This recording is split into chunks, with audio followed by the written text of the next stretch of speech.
When it comes to any discussion of love and relationships, there is one aspect that is often overlooked. It's a crucial element to building healthy relationships that often goes ignored, and that is the process of grief. Grief is a crucial element in building our relationships for the simple fact that no one gets through this life without hardships. No one goes through life without scars. Life at times is going to be difficult. There are beautiful things of life, wonderful things that we experience in life, but we also have to recognize and be prepared for the fact that life is going to disappoint us at times. People are going to hurt us. Things are going to happen that leave us struggling to cope.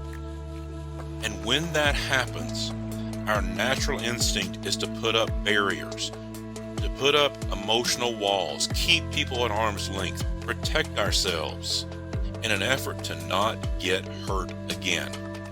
This often happens early in life. We may experience hardships in childhood, in our teenage years, in our 20s.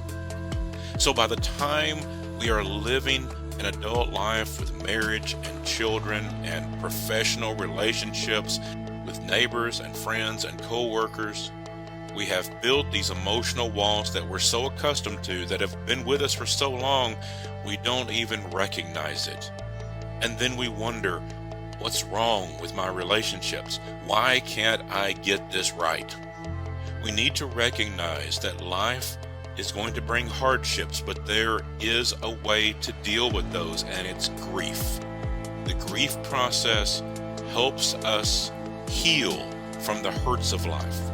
It brings us to a place where we don't have to have those walls of protection, those emotional barriers. We're not keeping people at arm's length because we have healed in such a way because of grief that we can still connect. It doesn't mean that we fix what went wrong.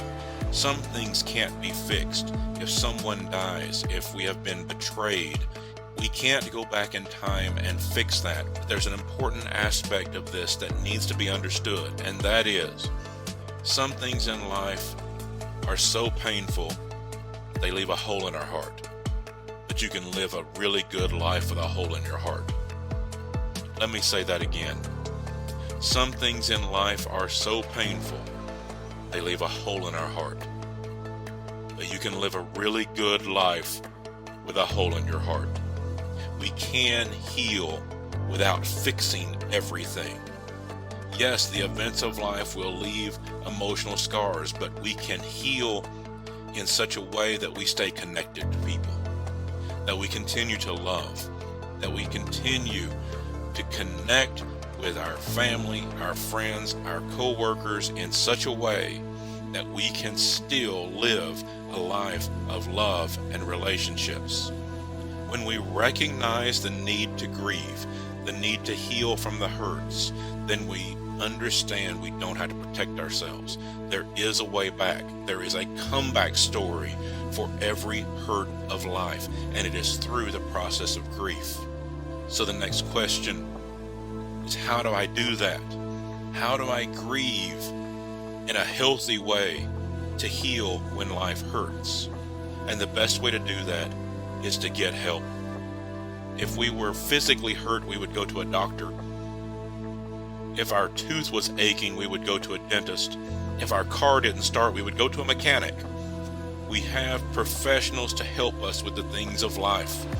It's no different with our emotional health, with our mental health. When life hurts, when things go wrong, get professional help. Go to a counselor, a therapist, a coach, someone who can help you navigate the process of grief to heal in such a way that you come back from that hurt, to stay engaged in life and connected to people. That's how we live a life of love with healthy, thriving relationships.